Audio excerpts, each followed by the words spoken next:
My name is David Yoakley Mitchell. I'm the Executive Director of the Atlanta Preservation Center.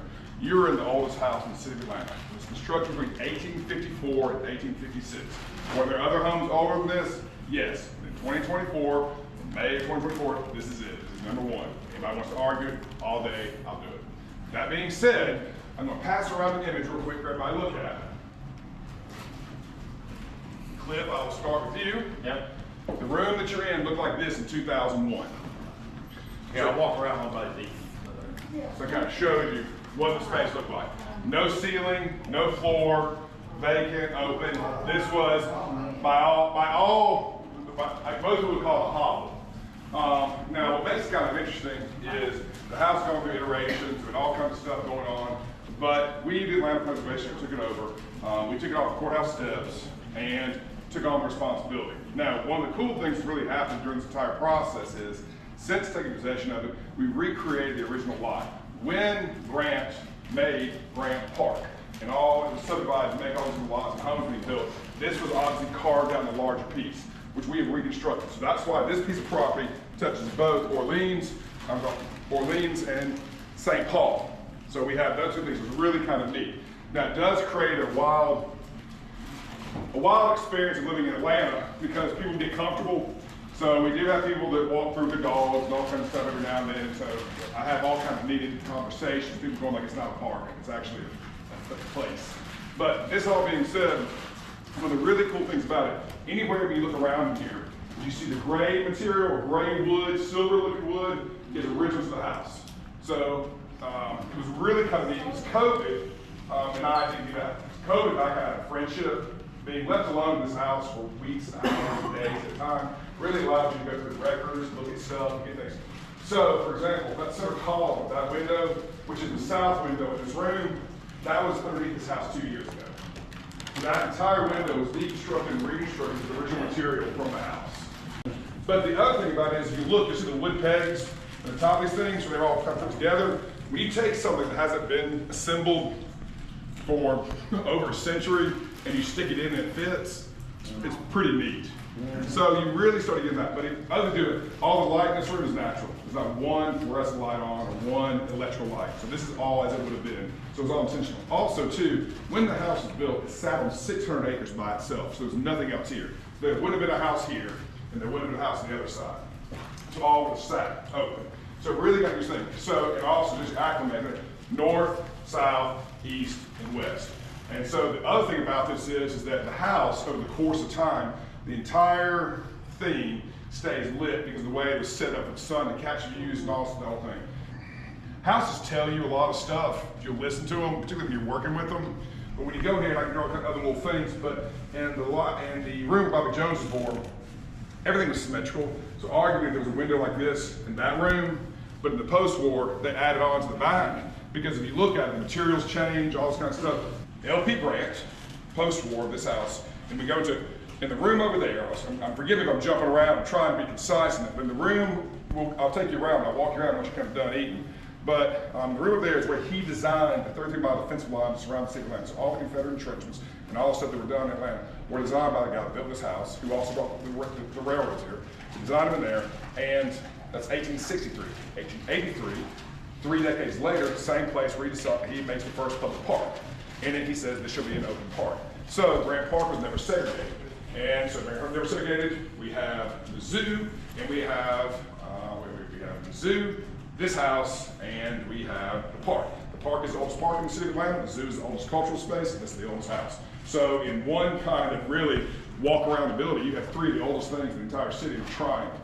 And we've talked, I know we're about Fort Walker. Fort Walker, of course, is the largest and greatest piece of the remnant of that defensive line. When I became executive director, you have 40 plus years of stuff, documents, materials, paperwork, whatever. So at the end of this month, touch wood, it will all be donated and all be publicly accessible at Georgia State University. So we've donated it all. So if you look in here, so we got the same thing too, the same thing that you saw over there, no floor, no ceiling, the same thing on this side. Now, the difference over there and here, that room had the same thing. We had a partitioner's pocket door. Those were drawing rooms. In here was actually, you can see, and it's been kind of interesting, but this wall that existed right here was actually a little changing room, just a bedroom behind there. And you may think it's kind of weird, like what are you talking? Remember, the house sat on 600 acres by itself, so it wasn't a problem to get you nillies in here because you weren't all you're going to see is a pine tree, so it wasn't a big deal. But this area that you're in, this part, is the infamous library. So this is where LP Grant would have designed that fortifications, done all that. Now, what I did in this room I'm real proud of, this window you see right here is all material, it's all original material. Yeah. This right here shows you the stair treads and so forth and all these things, pieces. So that's the little thing that Baby Bobby Jones has been up and down. This piece over here, the Battle of Atlanta, the map you see, the floor that you see in here. So Jenny Rather, who was LP Grant's second great granddaughter, she and her husband put the floor in that y'all were just sitting on. They pergoed it up pretty good, but that's all reclaimed lumber and all this kind of stuff, whatever. So it's very expensive. When you look at the darker pieces of wood in here, that's left over from that work. So that retention, again, so we use that to build the rest of it. The lighter pieces of wood are all Chatham County. It's all new growth, pine, but it's all made to match. I haven't done anything to the floor. I'm letting spills, high heels, wine, everything happen on it because the floor of the Bobby Jones room is next to be done this year. Then I'll do the middle hall, and then I'm gonna do a light sand and a wax, and it's done. It'll be just like it would have been then. All right, now, all this wood you see back in here when I was mentioning Glenville, Alabama, so you see the baseboard all back in here, all of that is from the Methodist pews. The early 1840s Methodist church was made by the antebellum side, the antebellum period in Glenville, Alabama. Post-war became an AME church, and so I found out, and I was talking to Chad about this earlier, one of the things that happens as you get older is you think, oh, that was last year, and then all of a sudden you're like, no, it's 20 years ago, but you'd like to think that it was recent. But one of the really neat things was, talking to the parishioners of the church at the time, I asked them about the old pews, and they said, oh yeah, we put them all in the basement. So I went and got all this old Methodist wood, if you will, and that's all Methodist wood in the Presbyterian house. I'm pretty tickled about that. And the surround you see right here are the armrests, and we left the nails in, the whole thing. So it's been a really cool thing. This is one of the original mantles to the house. There were originally 9. And this mantle was kind of crucial because it's really neat that people want to argue age of homes, when somebody moved in and so forth. We have a great letter from September of 1856 where LP Grant's like, we love the mantles, everything is great, they're warm in the house, so that's why we always say 1856, even though arguably they were living here earlier and doing other things, but we can just wholeheartedly say that. This is what the house looked like when it was constructed. The window to your right of the front door is that window right there to give you kind of context. That shows you the whole thing and gives you the scale. And I'm pleased to tell you, you have now been the next group. No one ever complains about that plant, which is my favorite thing. That's called a night living cereus, and that's an antebellum plant. And that came from Miss Gorman Moore, who was from Waycross, because in the 30s, off Forsyth Park, they were disturbing an antebellum antebellum garden, and she got the cuttings. It took me, I got that in the early 90s, and that's what it looks like now. It takes about 7 years to populate this kind of stuff. But one of the cool things, anyway, the reason I'm not moving serious, a flower will come onto it, and it will start to bloom around 11, 12, and be dead by 6 in the morning. But this room will smell like someone just dumped perfume all in it.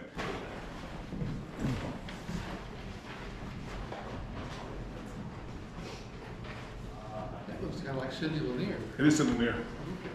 That's why. That's why it looks like sitting there, because it is. Chances are.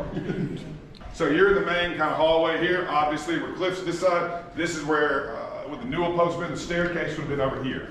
So this is how the staircase, this would have laid you up the second floor. This is the layout here. This is in the back. This is where the house probably would have originally ended, right here. But this is LP, and that's Laura Loomis Williams Grant.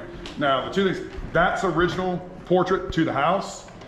This is a copy of this, but you can look at little things, and it's pretty. If you look here, you can see him, very regal looking guy. I really have fallen in love with her in a lot of different ways. One of the things you do is if you really get into the antebellum portraits, you get this kind of stuff, there are all these things. So you see the little splash of red, the chair. It's kind of a nice way of saying that I didn't marry this man, you know, oh thank God he married me. It's a little subtle way of saying I'm good. It's more of a merger. Also too, the little diamond in the middle kind of thing, just little small subtle things. It wasn't loud. The next thing you'll see is the hair that's part in the middle. That's your marriage portrait. See, your marriage portrait in the middle. Left is kind of your coming out debutante. Right's your engagement. Middle's your marriage. They branded their homes. If you look at the original layout of Grant Park, you'll see there's a street named Loomis. He named the street after his mother-in-law. So it's a neat little thing. I'll bring you to here. As you're walking into here, this is one of the original ads. It's kind of funny thing with this, to save the Fox Theater. So if you think about it, not much has changed. So that's the beautiful Fox Theater, so tearing down for acres of parking. So this thing. So we'll kind of do a little wishy-washy in here, but come on through. I want to know what that is. Well, it's an internet Is thing. that a spaceship?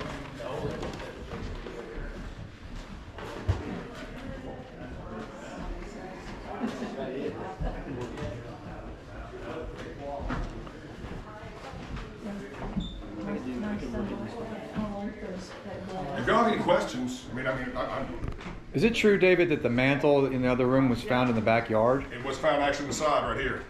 Backyard, backslide. So we have a picture. The water oak that's right here is where a lot of the debris had been kind of dumped, the metallic stuff. So we have cars back here as well. So, but yes, it was found in the backyard. So if we come in here, this is the room Bobby Jones was born in. This is the bedroom. And so also too, if you look at this, and again, if you look behind you, you'll see what I was talking about. You see all the field stone and so forth, all these things. That's a different material than if you look right over here at this wall, you see all the brick.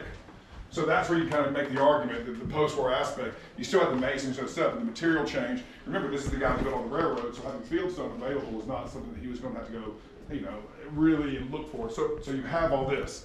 Now, I'll do a few things in here, just kind of give you. So everything takes time, but the door that you right there is probably one of the, I think, most significant things in the city of Atlanta, because it took us a couple years. That is pieces of door from the entire house. If you think of the 3 stories, piece this thing together. So as I walk over here, this is a piece, this is a piece, this is a piece, this is a piece, this is a piece, this is a piece. So this could be the 2nd floor, this could be the 3rd floor, this could be the 1st floor. All these things can put back together.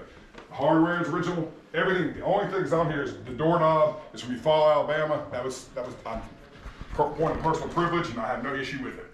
This was added on. This is kind of like we'll call it a breezeway, but this is just a functional room they were made. This is arguably the dining room, but this is now our office space that we use. But this really kind of shows you. Again, it's big, it's small, it's functional. This is where you have the meetings, because you have a bedroom over there. They had to really. So often you want to make things so much more grand and big than you want to think of these grand things. They were functional. They had to live here. So having someone be like anybody in this whole crowd. If you grow up in a 2-bedroom, 1-bath house, a 2nd bathroom is something you're real excited about. So the same methodology, when you've been kind of living this certain sort of thing, I got to have a little more breathing room. Also too, we don't have documentation of all this stuff, but I do know that people are coming back and forth. And if LP Grant's living here, whatever it is, and somebody's coming to visit or whatever, he's going. Like anybody, you're going to need a little place to kind of hide out. So you have to be kind of functional in it. So this is really amazing. This is obviously the larger bathroom. There's a little smaller half bath right here. The correct term would be powder rooms. But really, it's just a great place to do stuff. Again, I have students in here all the time. I have kids in here all the time. And it's neat, like the camp, one of the things they always say, the water tastes different. I said, well, it's old house, old water. And they go, oh, that makes sense. So, these kind of things, but it's just been really great. And I'll kind of do a little thing here. This is where I sit, so I apologize, it looks kind of sloppy, but you'll see the big thing, I'll do this. And this is an 1840s kitchen hutch from Barber County, Alabama. And then I'll bring you over here, and I can tell you about Miss Wilson. But the angel wing begonia that's back here was George Wallace's mother's angel wing. Yeah. And so George Wallace's mother and Dorothy Garrison Mitchell started the Barber County Garden Club. When the Barber County Garden Club started, Miss Wallace passed away, and then Dorothy Garrison Mitchell, aka Mahmood, when she passed away, I got it.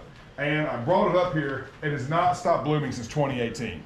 So it's been sitting at the same place, and it has never once stopped blooming. Don't move it. It's fine. But it's really been fascinating to see the whole stuff. That's Miss Wilson. That's the woman who saved the wren's nest. Her whole story is in the act when once Joel Chandler Harris died, and they didn't know what they were going to do with the house. She's the one that went to Carnegie, Roosevelt, and Twain, got all the stuff to go through things. And she's really kind of fascinating creature.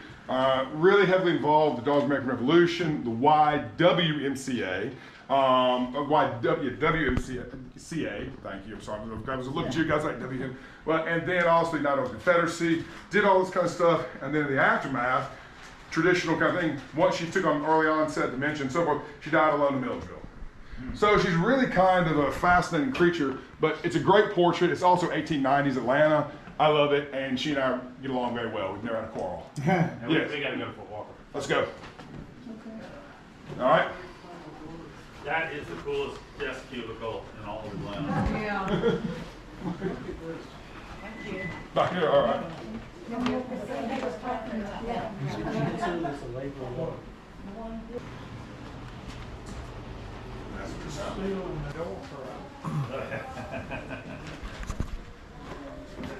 And if you're wondering, it is hooch. Oh, yeah. It's real hooch. That's hooch. That's real hooch. What's your deal with the one stained glass? The one stained glass is the original transit glass of the house. Oh. It's the original piece.